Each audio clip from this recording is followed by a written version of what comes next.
नमस्कार. आपण ऐकत आहात देवगिरी वाणी FM 90 आवाज मराठवाड्याचा. मी बकुळ पाटील आज तुमच्यासोबत तुमच्यासमोर एक गेस्ट घेऊन आलेले आहे. आजच्या आपल्या गेस्ट आहेत डॉक्टर सौ सुशील विलास निकम आणि मॅडम ह्या सेवानिवृत्त प्राध्यापिका आहेत. 34 वर्षांचा सेवाकाल त्यांनी पूर्ण केला आहे. प्राणीशास्त्र विभाग विनायकराव पाटील महाविद्यालय आणि प्राणीशास्त्र विभाग देवगिरी कॉलेज येथे त्यांनी 17 वर्ष पूर्ण केल्यानंतर 17 वर्ष डॉक्टर बाबासाहेब आंबेडकर मराठवाडा विद्यापीठामध्ये त्यांनी सेवाकाल पूर्ण करून निवृत्त त्या झाल्या आहेत. तसंच 21 विद्यार्थ्यांनी त्यांच्या अंडर PhD पूर्ण केले आहे आणि त्यांचे 100च्या वर रिसर्च पेपर्स प्रकाशित झालेले आहेत. तसेच अनेक इंटरनॅशनल आणि नॅशनल लेवलवर त्यांनी त्यांचे अभ्यास दौरे सुद्धा पूर्ण केलेले आहेत. तर आजचा एक खूप असा इंटरेस्टिंग विषय घेऊन आपण आलेलो आहोत. तो विषय असा आहे मलेरिया एक गंभीर आजार. तर मॅडम तुमचं खूप खूप स्वागत आहे देवगिरी वाणीमध्ये. Thank you so much. तर आपण विषयाला सुरुवात करूया. माझा पहिला प्रश्न आहे मलेरिया म्हणजे काय आणि ह्या आजाराचा शोध कसा लागला? तर मलेरिया हा पूर्ण जगात पसरलेला एक गंभीर आणि खूप कॉमन आजार आहे. तर ह्या मलेरियाचा शोध कसा लागला? तर इसवी सनापूर्वी प्राचीन इजिप्तमध्ये आणि प्राचीन ग्रीसमध्ये हा प्राणी आढळल्याचे काही संकेत आहेत. त्याच्यानंतर 1880 मध्ये एक फ्रेंच आर्मी डॉक्टर अल्फान्सो यांना हा मलेरियाचा परजीवी रक्तात आढळला, माणसाच्या आणि डासाच्या. अच्छा, बर बर. मग ह्याची लागण किंवा इन्फेक्शन कसं होतं? तर मलेरिया हा अतिशय गंभीर आजार आहे आणि तो माणसाला कसा होतो? तर याचं इन्फेक्शन किंवा लागण एका फिमेल अॅनॉफिलस किंवा मादी डासाच्या चावल्यानंतर हा मलेरिया आपल्याला होतो. अच्छा, म्हणजे फिमेल अॅनॉफिलस मॉस्किटो जेव्हा आपल्याला चावेल तेव्हा आपल्याला मलेरिया होतो. चान्सेस असतात. बर बर. आणि डास चावल्यावरच का होतो मलेरिया? तर मुख्य म्हणजे मलेरिया ज्या जंतूमुळे होतो तो अतिशय छोटा सूक्ष्मजीवी आहे आणि त्याचं नाव आहे प्लास्मोडियम. आणि ह्या प्लास्मोडियमच्या 4 प्रजाती आहेत आणि ह्या प्रजाती म्हणजे plasmodium vivax, plasmodium malariae, plasmodium falciparum आणि प्लास्मोडियम ओवेल. आणि ह्या सगळ्यांमध्ये plasmodium falciparum is most dangerous and आपल्याला घाबरायचं काही कारण नाही, कारण हा भारतात सापडतच नाही. फक्त तो आफ्रिकामध्ये सापडतो आणि अनेक लोक या फाल्सीपॅरममुळे मृत्युमुखी पडतात. अच्छा, प्लास्मोडियमचे जीवनचक्र कसे पूर्ण होते? तर प्लास्मोडियम हा एक सूक्ष्मदर्शी, आत्ताच मी सांगितलं आपणास की सूक्ष्मजीवी परजीवी आहे आणि त्या क्लासिफिकेशन नुसतं प्राणीशास्त्राच्या क्लासिफिकेशननुसार त्याचा फायलम आहे प्रोटोझोआ आणि ह्या प्रोटोझोआमध्ये सगळेच प्राणी सूक्ष्मजीवी असतात. विदाउट मायक्रोस्कोप आपण त्यांना बघूच शकत नाही. आणि हा जो प्लास्मोडियम आहे तो माणसाच्या रक्तात सापडतो. माणसाच्या रक्तातल्या 2 पेशी असतात, पांढऱ्या रक्तपेशी आणि लाल रक्तपेशी. तर ह्या लाल रक्तपेशीच्या न्यूक्लियसच्या बाहेर तो सायटोप्लाझम मध्ये सापडतो. म्हणजे त्याला सर्व्हाइव्ह होण्यासाठी माणसाची रक्ताची गरज असते. लाल पेशींवर तो म्हणजे तुम्ही विचार करू शकता की ह्या रक्तपेशी सुद्धा आपण मायक्रोस्कोप शिवाय बघू शकत नाही आणि ह्या एका रक्तपेशीमध्ये हा प्राणी राहतो. म्हणजे हा किती छोटा असेल. तर तुम्ही मला विचारलं की त्याचं जीवनचक्र कसं पूर्ण होतं.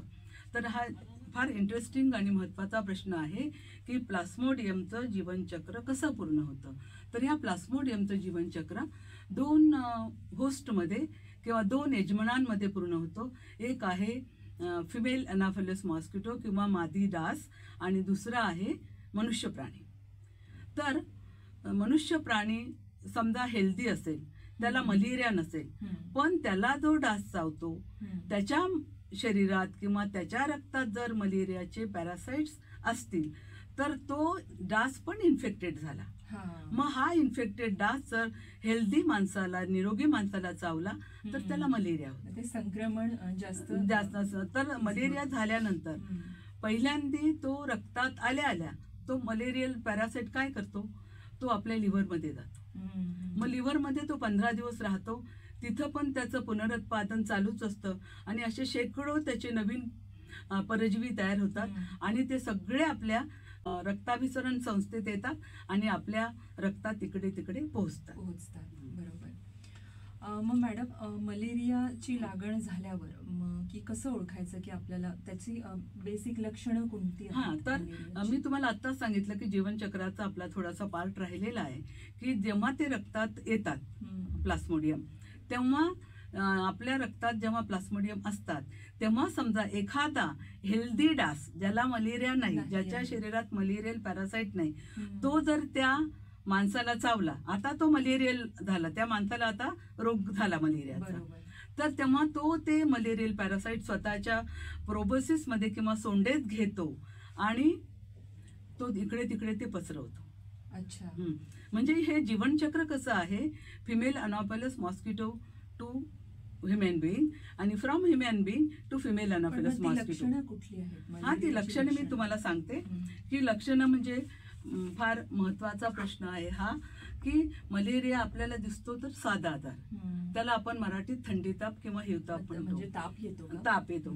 तर हा ताप येतो आणि ताप आल्यानंतर मग थंडी वाजते आणि थंडी वाजल्यानंतर मग त्या माणसाला मळमळ होते, उलट्या होतात. साधारण टेम्परेचर असतं की ते नाही, ते 105 पर्यंत टेम्परेचर असतं. ते 105 फॅरेनहाइट पर्यंत ते टेम्परेचर जातं आणि ताप यायच्या आधी थडथडून थंडी वाजते. थडथडून थंडी वाजल्यानंतर पुन्हा ताप येतो आणि मग सारखं त्या माणसाला नॉशिया किंवा मळमळ होते, उलट्या होतात, डोके दुखते आणि सगळी त्याची कातडी किंवा स्किन खूप कोरडी किंवा ड्राय होते. अच्छा. मग ताप हा आपण मी असं ऐकतो की ताप मलेरियाचा दिवसाआड किंवा 2 दिवसाआड येतो. मग त्याचं कारण काय? Very interesting question. कारण हा ताप हे प्रत्येकालाच वाटायला पाहिजे की हा ताप आपल्याला दिवसाआड का येतो, त्याच्यामुळे हे आपल्याला मलेरियाचाच ताप आहे हे आपण ओळखू शकतो. हा ताप दिवसाआड किंवा 2 दिवसाआड का येतो, तर त्याचं कारण म्हणजे रक्तामध्ये जेव्हा त्याचं पुनरुत्पादन सुरू होतं तर त्या पुनरुत्पादनच्या सायकलचा काळ कधी कधी 24 तास असतात. मी आपल्याला सांगितलं की त्याच्या प्रजाती आहेत. तर प्लास्मोडियम व्हायवॅक्स मध्ये ही प्रजाती एक सायकल 24 तासात पूर्ण करते आणि सायकल पूर्ण झाल्यावर एक राऊंडेड बॉल लाईक स्ट्रक्चर तयार होतं आणि ते स्ट्रक्चर जेव्हा फुटतं, बर्स्ट होतं, तेव्हा नवीन पॅरासाइट्स किंवा परजीवी बाहेर येतात. ते शेकडो हजारो असतात आणि ते शेकडो हजारो परजीवींचं जेव्हा संक्रमण होतं आपल्या रक्तामध्ये तर ते आपल्याला सहन होत नाही. मग आपल्याला थडथडून थंडी वाजते आणि हे संक्रमण जर 24 तासात पूर्ण होत असेल पुनरुत्पादनचं चक्र तर तुम्हाला दिवसाआड ताप येईल. मग दुसरी एक ओव्हेल नावाची स्पीसीज आहे, प्लास्मोडियम ओव्हेल आहे, त्याच्यामध्ये ही पुनरुत्पादनाची सायकल 48 तासात होते. मग जेव्हा तुम्हाला त्या ओव्हेलचं इन्फेक्शन असेल तर तुम्हाला 2 दिवसाआड ताप येईल. तुम्हाला पाल्सीपॅरमचं जर इन्फेक्शन असेल, पाल्सीपॅरम व्हायवॅक्सचा, तर तुम्हाला ताप दिवसाआड येईल. म्हणजे ते स्पेसीज कुठली आहे त्यानुसार ते 24 तासात कंप्लीट झाला तर दिवसाआड ताप येईल. जर ते 48 तासात ती सायकल पूर्ण झाली तर तुम्हाला 2 दिवसाआड ताप आणि थंडी वाजेल. अच्छा. पहिल्यांदाच मला हे कारण कळालं की इतकं स्पेसीजवर डिपेंड असतं की ताप दिवसाआड येतो किंवा कधी कधी कुणाला 2 दिवसाआड येतो. मग मलेरियाच झालं आहे हे कसं ओळखायला? तर this is also very nice question की आपल्याला पेशंटला ताप आणि थंडी वाजल्यावर की हा मलेरियाचाच ताप आहे हे आपण कसं ओळखायचं. तर सर्वप्रथम आपण पॅथॉलॉजिस्टकडे जायचं आणि आपली रक्त चाचणी करून घ्यायची.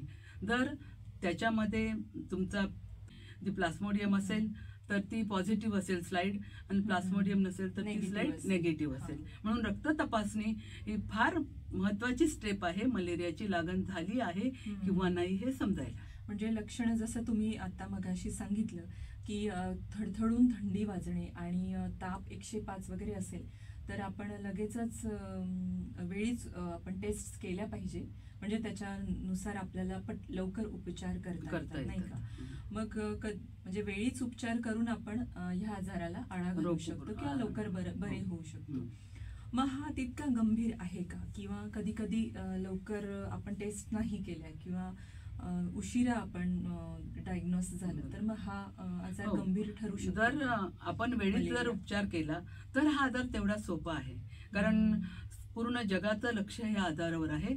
त्याच्यामुळे हुच्या परवानगीनुसार ते वर्ल्ड हेल्थ ऑर्गनायझेशन जी आहे डॉक्टरांची, तर त्याच्या सल्ल्यानुसार बरेच उपचार किंवा कंट्रोल आलेले आहेत आणि कॉमन औषधं सुद्धा आहेत जे खूप स्वस्तही मिळतात आणि प्रत्येक सरकारी दवाखान्यात ते उपलब्ध आहे. म्हणून आपण त्याला वेळीच आळा घालू शकतो. पण कधी कधी काय होतं की आपलं दुर्लक्ष होतं की जाऊ द्या, थंडी तर वाजते, थोडासा ताप तर आलाय, तर ते फार गंभीर गोष्ट अशी आहे. गंभीर म्हणजे प्राणघातकच गोष्ट आहे, कारण ह्या जो आपली रक्तभिसरण संस्था जी आहे तर त्याच्या रक्तवाहिन्या आपल्या पूर्ण शरीराच्या वेगवेगळ्या अवयवांमध्ये पसरलेल्या आहेत. आणि मग तसंच जर आपण हा आजार कंट्रोल नाही केला, त्याचं इन्फेक्शन कंट्रोल नाही केलं प्लास्मोडियमचं, तर हा प्लास्मोडियम आपल्या वेगवेगळ्या अवयवात जाऊ शकतो आणि त्यांना डॅमेज करू शकतो. आणि खूप असे उदाहरणं आहेत की मलेरियल पॅरासाइट किंवा प्लास्मोडियम तुमच्या मेंदूत सुद्धा पोहोचलेला आहे आणि त्याच्यामुळे खूप मोठी मोठी माणसं पण दगावलेली आहेत. अरे बापरे. फक्त वेळीच उपचार असेल तर तो खूप सोपा आजार आहे. योग्य उपचार योग्य वेळी मिळाले तर खूप सोपा आजार आहे. बरोबर आहे. आता तुम्ही उपायांबद्दल पण आत्ताच आम्हाला सांगितलं. तू तर कंट्रोल करण्यासाठी काय उपाययोजना करता येऊ शकतात? आपणास आत्ताच सांगितलं की पूर्ण जगाचं लक्ष ह्या आजारावर आहे आणि ज्या विकसित देश आहेत आपल्या जगातले, युरोप, अमेरिका सारखे, तर त्यांचं तर निर्मूलनापर्यंत आलेलं आहे. कारण त्यांचं जे सेटअप आहे किंवा जे हेल्दी मेजरमेंट्स आहेत, स्वच्छता, तर त्याच्यामुळे त्यांच्याकडे विशेषतः याचा पगडा राहिलेला नाहीये. पण आपल्या भारतातल्या विकसनशील देशाच्या मध्ये हा आजार अजून बऱ्याच ठिकाणी आहे. कारण आपल्याकडे स्लम एरियाज किंवा झोपडपट्टी एरियात खूप आहे, जिथं लोकसंख्या हा पण आपला तितकी नाही होऊ शकत, कारण आपल्या लोकसंख्या हा सगळ्यात मोठा प्रश्न असल्यामुळे आपण त्यांच्या इतकं आपण इरॅडिकेशन किंवा निर्मूलन नाही करू शकत. कारण की मला आठवतं एका आर्टिकलमध्ये, वर्ल्ड हेल्थ ऑर्गनायझेशनच्या एका आर्टिकलमध्ये, की जवळजवळ जसं तुम्ही सांगितलं की 100% निर्मूलनापर्यंत विकसित देश आलेले आहेत. तसं अजूनही आशिया खंडातले आपले पाकिस्तान, भारत आणि अजून काही देशांमध्ये तितकं अजून म्हणावं तसं अवेअरनेस सुद्धा नाही आहे.